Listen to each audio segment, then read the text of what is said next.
What's up, everybody? This is Kevin E. Taylor, and this is a Maximized Takeover. Let's go. Rising up, here we go. No time to be afraid. They say it's impossible, and listen to what they say. They got me motivated.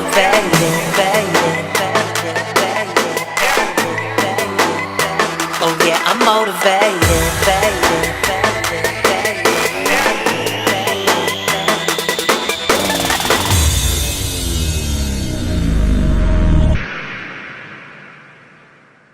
What's up, everybody, and welcome to Maximize the Business of You. I'm Maximino, and today is a Maximize Takeover. I got my man, Kevin Taylor, author, TV producer, TV executive. I mean, he does so many things.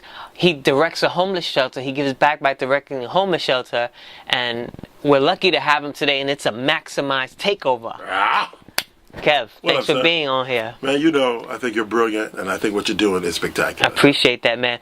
I haven't done a show in a long time. I took a break, and today, what we talking about? Because it's a takeover. I think we got a lot to talk about, and I think part of it, you know, is this, and the reason you need to take the break, and social media, kind of how. You know, when you find yourself trying to live in all of your dreams now, that's possible. People get to have the show they always talked about. People get to write the book that they always thought about, because now you can do the ebook. And people get to speak to the audience that they always wanted to speak to. And then you realize you have to do it, and then do it again, and then do it again. Right. And it starts to overwhelm you because you didn't kind of choreograph it into the rest of your life. So you got your husband, your father, you're a producer yourself, you're a performer yourself. You know, you got your kids out there doing their thing, so you got to be the chaperone in that. You got shows that you work on, so right. At some point you're like, I forgot about that. I forgot about that. But that's it. I forgot about that. And you forgot that you are Max.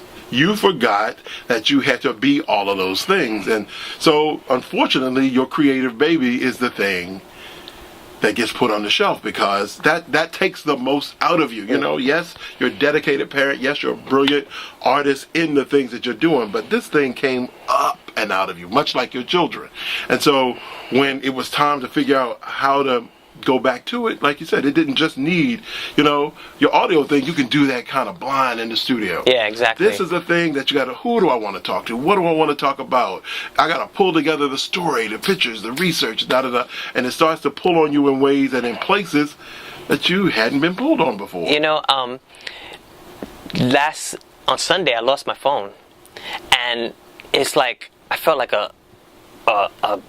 something was lifted off me. It was so free and I'm like, wow, I need to start taking a break. Exactly. Or scheduling it for like maybe the morning, maybe once in the afternoon, maybe once in the evening. But because, you know, so I think social media is great because we can reach the people, we can do the things that we want to do. But there's also, I think we need to disconnect sometimes. I mean, you know, we were talking about this earlier. I don't sleep in the room with my phone.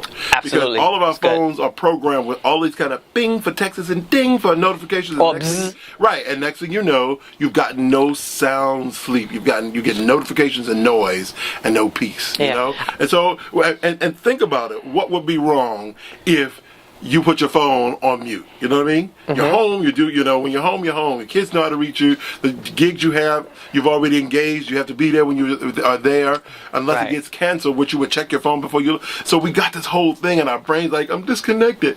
And the truth is, it is that got us disconnected. You know, to watch people walking down the street like that, to watch people in a mid-turn in their car like that. It's like people have completely disconnected, you know, and because they're afraid they'll be disconnected. Isn't that something? That is totally something.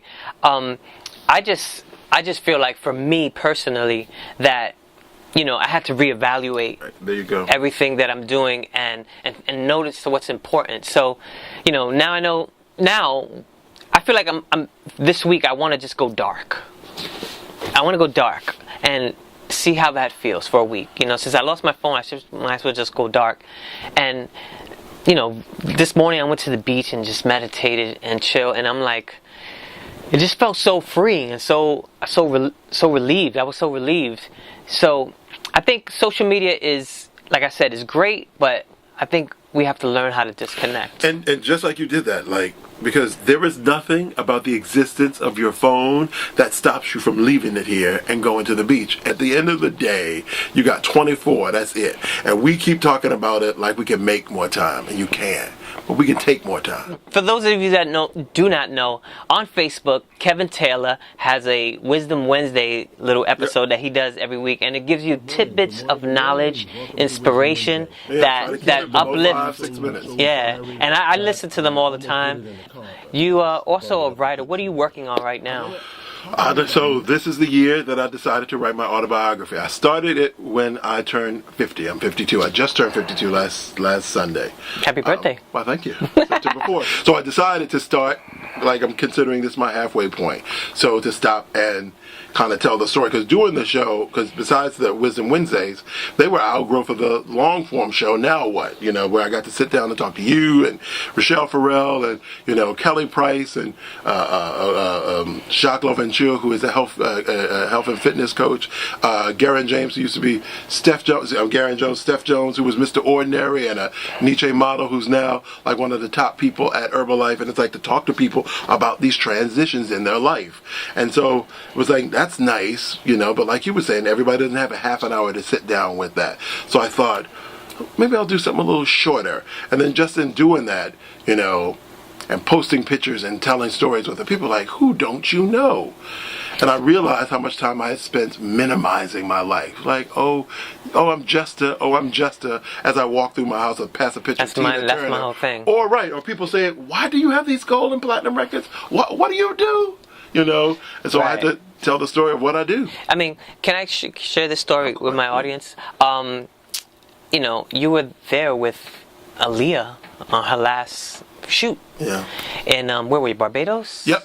In Barbados? No, Bahamas. I'm sorry. In Bahamas. Abaco, Bahamas. Can you talk about that experience? Here's what's unnerving. Let me tell the whole. So I was with, you know, Aaliyah had come to do 106 in Park that Tuesday. Right, I was there. Wednesday, you were there. That's what I'm saying. Then we left on Wednesday to go to Miami, where we shot the first part of the video. People think that the island. We weren't actually at the island to do the underwater stuff. We did that in a diving pool at the University of Miami for the video Rock the Boat.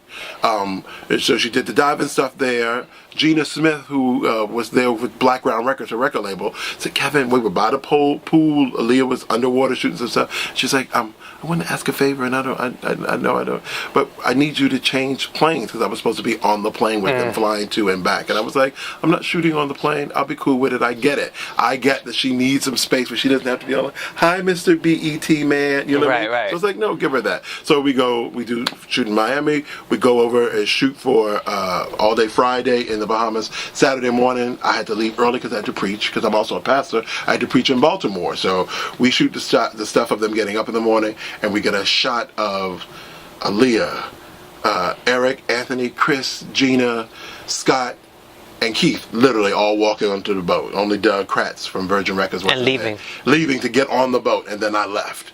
And then I flew from there to Miami and Miami to Baltimore, and by the time I landed, they had all died. And I didn't know yet. Right. You know, I'd gone to dinner with the friends who met me, who were coming to church with me the next day.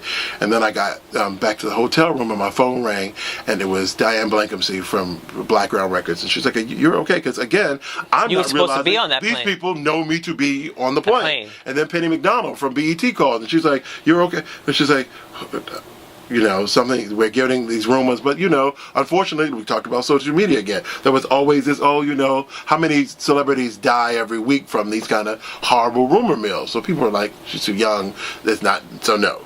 And then I got a third phone call, and it was my mother. And when I answered it, it wasn't my mother. Somebody, you know, hold on a second for your mother. And I was like, why would somebody have to hand me? Oh, so it's on the news. That's what. So, and, you know, my mom was like, baby, that girl you were with, they say she's gone. And I was like, come on. Now, so I go through the next week, you know, in like a celebrity-driven lifestyle, because I got to do BET, MTV, VH1, Entertainment Tonight. I was all over the news, CBS with Brian Gumbel, because in my possession is the last footage of Aaliyah. Wow. You know what I mean? Not music video footage, but her laughing and living.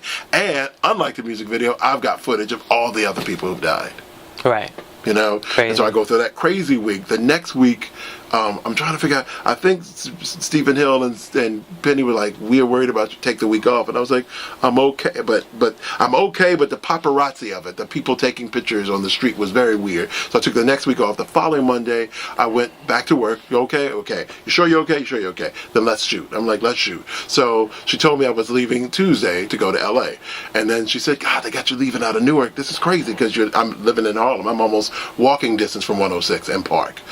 So she says, "Let me work on changing your flight." She changes my flight, and on Tuesday, September 11th, 2001, I got on an American Airlines flight going to Los Angeles, and they put us down in Kansas City. And I found out not only that America was under attack, but Penny calls me panicking because the flight she took me off of is the flight that crashed in the towers.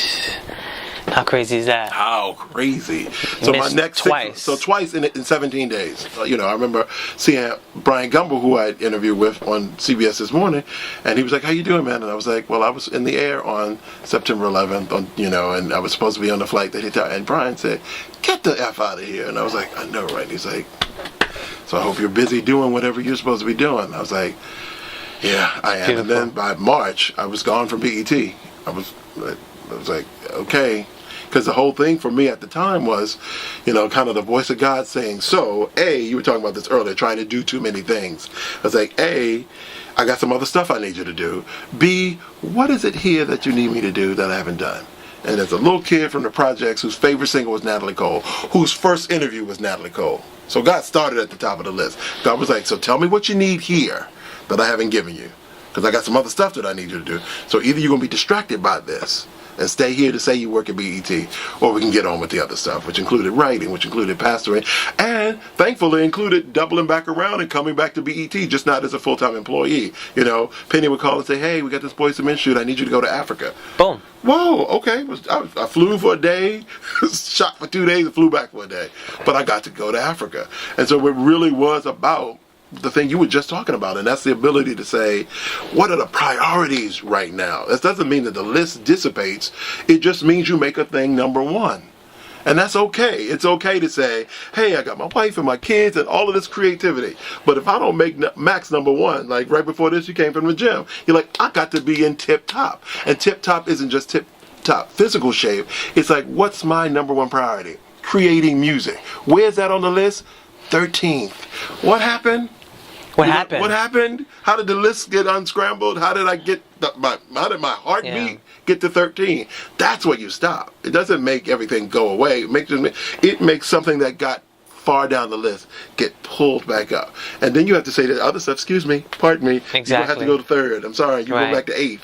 Because this is number one. Right. I mean, I find myself distracted all the time, and that's why and it's good distracted. With you, it's like 3 gigs that come at the same time, and somebody who wants you to do other stuff, and it's like that. So let's just the thing I want. This is my thing for life forward. Is my sister Frankia said to me, she was like, you keep struggling, like we both were talking earlier about not asking for help, right, and not letting other people give to us the gift that we give to them. And she said, you're struggling with your greatness. Like, you think you're struggling with your greatness. Like, oh, people want books from me. People want me to talk. I don't know how to balance it all. She said, because you won't let anybody help, because you're still stuck. You think you're stuck in the idea that you're great and that you're struggling with your greatness. She said, you're not struggling with your greatness. You're struggling with your greaterness. That you've already done some amazing things and you're not dead. Right. So you come to your studio, you post your pictures and go, whoa, is that me and Will Smith? Is that me and Halle Berry? Is that me on the set of this? I should maybe slow down and play a little smaller because I've done so much already. Maybe I need to even the pace. And God's like, wait, I know who I'm working with, and I keep giving you all these things because you've already shown me you can do them all. You're the one trying to do them all at the same time. You're the one trying to do the show and edit the show. I'm sorry, Mr. Television. Don't you know anybody that edits? Absolutely. It is a gut check, like, oh man, that's why I said Try earlier, to do too many it's like things. it's an ego thing, because you know what it feels like to give it out, but you don't know what it feels like to receive it. For somebody to say, oh, I messed around with the order of things, or I tried a new graphic, and you're like, that is brilliant. It's like, and you didn't have to do it. Yeah, I know. And that's the reason why I don't put out as many shows, is because it's so much, and I try to do it all myself. Because, I used to live by this. Nobody could do it better than you can. And that's why I say to you, that's an ego thing. It is It's an ego act of thing. arrogance.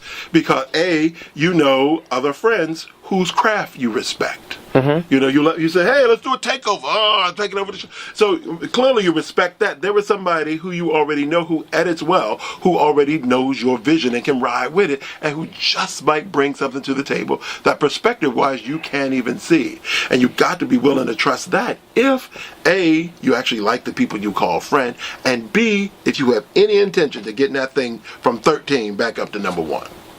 Because there comes the struggle, you know. You use, oh, can't nobody do it like me but me, as the distraction for, oh my God, can I still do music? Do I still love music? Has stuff passed me by? My kids do it. Are they better than me? You know, that's what I'm saying. But all that's in your head, and you don't have to deal with that until you take 13 and bring it back to number 1, and sit down at this, you know, at the